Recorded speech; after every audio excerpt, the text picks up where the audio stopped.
Прывітанне, сябры! Добрага ранку! А вось і я. Ну і прыёмчыкі ў цябе, Ваня.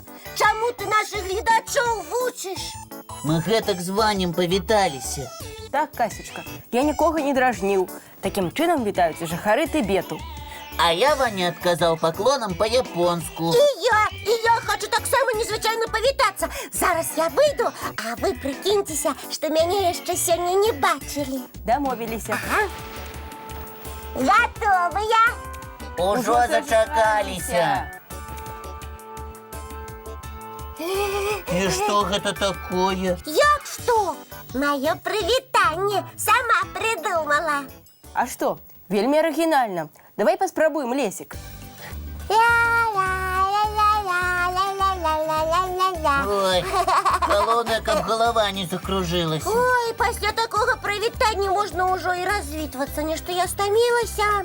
Сапраўды, некаторыя прывітанні больш падобныя на фізічнае практыкаванне. Вось, напрыклад, у Кеніі да вас могуць звярнуцца рытуальным танцам пад назвай «Адаму». Сутнасць яго заключаецца ў тым, што трэба падскочыць вышэй за свайго таварыша. Яны, напэўна, добрыя атлеты. А ў Новай Зеландыі прынята церціся насамі адзін з адным. Гэты абрад завецца хонга, і ён вельмі распаўсюджаны сярод карэннага народа, індзейцаў маоры. Глядзіце, прывітанне эскімосаў увогуле можна прыняць за бойку. Прадстаўнікі гэтага паўночнага народа пры сустрэчы стукаюць адзін аднаму па галаве і плячах. Толькі, напэўна, вельмі лёгенька, каб сапраўды не пакрыўдзіць свайго сябра. Ну, калі б я не ведаў, як вітаюцца эскімосы, я б, можа, табе і здачы даў. Ой, столькі цікавых варыянтаў прывітання існуе. Вядома, бо ў кожнай краіне свае традыцыі. Цікава, а ці ёсць у нашай беларускай культуры незвычайныя прывітанні? Давайце спытаемся ў нашых гледачоў, ці ведаюць яны якія-небудзь.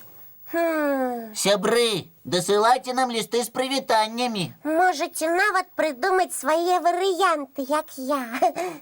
А зараз прапаную ўсім паглядзець мультфільм.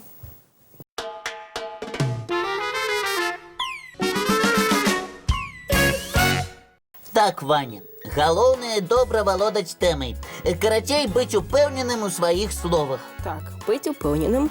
У зале трэба шукаць каго-небудзь вачыма і глядзець на яго, нібы ты толькі яму расказваеш. А чым вы тут займаецеся? Я на гэтым тыдні буду выступаць, і Лесік мне парады дае, як сябе на сцэне паводзіць. Знайшоў, каго пытацца. Лесік сам зусім нядаўна такім жа баязліўцам быў. А зараз я ўжо вопыт маю. Тут патрэбны не вопыт, а творчы падыход. Па-першае, трэба падумаць пра адзенне. А я так збіраўся ісці. Ні ў якім разе. Трэба што-небудзь яркае, каб было бачна здалёк. Вось як мой новы шалік. Ну, Ваня ж не да цыркавога выступлення рыхтуецца. Далей патрэбна які-небудзь запамінальны пачатак зрабіць. Накшталт... Так. Я, Іван, у мяне на ўсе выпадкі ёсць план. Дзякуй, Кася. Ты ўсё вельмі добра прыдумала. Толькі маё выступленне будзе не на канцэрце, А дзе? на навуковай канферэнцыі. Тым больш! Трэба падрыхтаваць яскравую візітоўку, каб слухачы твае не паснулі. Не кажы глупстваў, навука не можа быць сумнай. Я ўжо ад аднаго гэтага слова пазяхаю. Таму што ты нічога не разумееш. Не разумееш, як рухаюцца планеты, чаму ідзе дождж. Сумна, ля-ля-ля, я цябе не... Сябры, вы абое маеце рацыю. Навука можа быць сумнай толькі ў тым выпадку, калі не цікавы апавядальнік. Таму ён павінен быць добра падрыхтаваны. І мець разыначку ў выступленні. Дзякуй, сябры, я ўсё занатаваў. Абяцай потым расказаць, чые парады былі лепшымі. Я ўпэўнены, што і твае, Кася, і Лесікавы парады мне дапамогуць. А ў мяне ёсць парада для нас усіх. Паглядзець чарговы мультфільм. Можа, і ў ім што-небудзь цікавае адшукаем.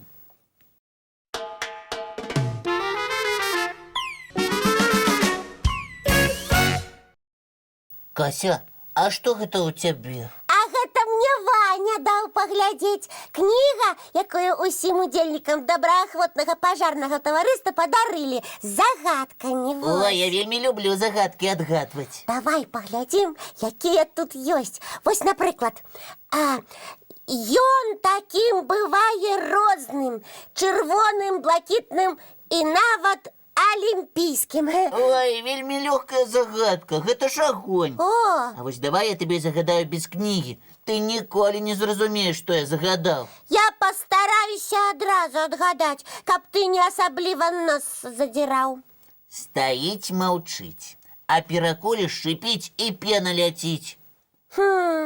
Патэльня з яешняй. Ой, якая патэльня. Есці мо захацела.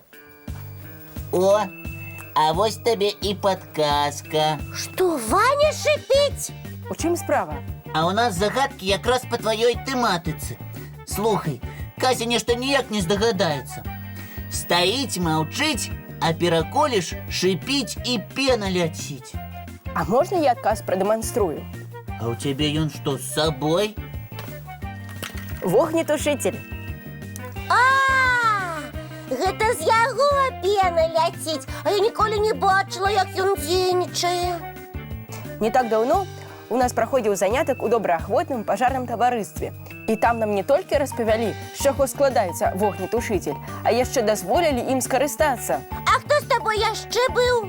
Усе нашы з добраранка. Ілля, Марго, Бията. Я чуў, што гэта быў дзень бяспекі, і правілы паводзінаў нагадвалі ўсім, і дзецям, і дарослым. Здорава! А дзяўчынкі нашы вогнетушитель трымалі і агонь сапраўды тушылі, так? Так, і Бията, і Марго таксама паўдзельнічалі, але ўсё мы рабілі пад пільным наглядам дарослых і тушылі умоўнае вогнішча. Напэўна, вельмі цікавае мерапрыемства атрымалася. Нам вельмі спадабалася. А ты можаш навучыць нас карыстацца вогнетушителем? Так, толькі вогнетушитель можна ўжываць толькі тады, калі полымя невялікае, і пажар толькі пачынаецца. І што рабіць спачатку? Спачатку трэба сарваць пломбу, пасля выцягнуць чаку, такую жалезную палачку з закругленым канцом, накіраваць сопла на агонь, а потым націснуць на рычаг. Гэта дастаточна лёгкі вогнетушитель.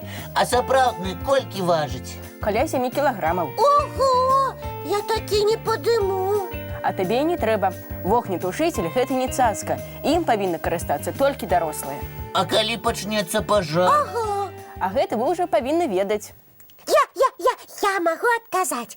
Пры ўзнікненні надзвычайных сітуацый неабходна адразу выбегчы на вуліцу. І тэлефанаваць па нумары 101 або 112. Малайцы, нашы заняткі па бяспецы вам толькі на карысць. Ага. Я ўпэўнены, і нашы гледачы ўжо добра засвоілі гэтыя важныя правілы. Прапаную нашы поспехі адзначыць цікавым мультфільмам. Згодны, вы заслужылі.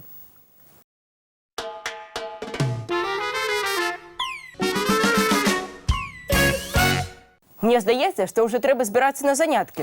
Як хутка час прайшоў. Я пайшла, у мяне яшчэ столькі спраў сёння. А хто ж будзе ў пакоі прыбіраць? Не, гэта без мяне. Хітранькая якая. Ты ўжо учора так казала. Зараз твоя чарга. Ой, Ваня, можа ты? А давайте палічымся. Я вельмі добрую лічылку ведаю. 1, 2, рукава. 3, 4, нос учарнілі. 5, 6, кашу есть. 7, 8, сена косім. 9, 10, Касю просім. Ой, нейкая няправільная лічылка. Зараз по-моему лічыць будзем. 1 ку-ку, 2 ку-ку, бяжыць вожык па таку, а за ім вясёлы зай, каго хочаш выбірай. Не, моя чарга лічыць. Плыў па моры чамадан. У чамадане быў дыван. На тым дыване плаваў слон. Хто не верыць, выйдзе вон. Цуд які. Сябры, за гэты час, пакуль мы лічыліся, мы маглі б ужо некалькі разоў прыбрацца. О, і сапраўды. Так давайте разам хутенька парадак навядзем і па справах пойдзем. Толькі спачатку развітаемся з нашымі гледачамі. Добрага вам дня, дзяўчынкі і хлопчыкі. Жадаем, каб ён быў цікавым і насычаным. А мы сустрэнемся, як заўсёды, зранку. У у нашым добраранку! Не праспіце!